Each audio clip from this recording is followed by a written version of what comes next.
सबा एक ज़हीन लड़की थी। वो हर जमात में बेहतरीन पोजीशन लेती थी।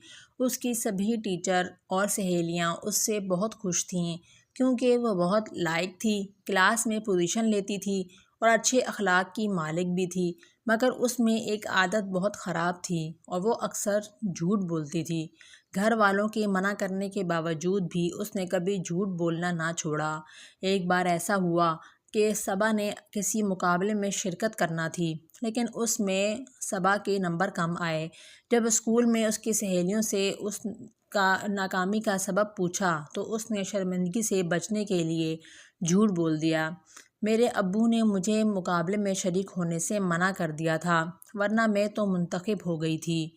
ये सुनकर सबा की सब सहेलियों ने अफसोस का इजहार किया और उसके अब्बू पर तनकीद की, जिन्होंने उसे मुकाबले में हिस्सा लेने से रोक दिया था। जब सब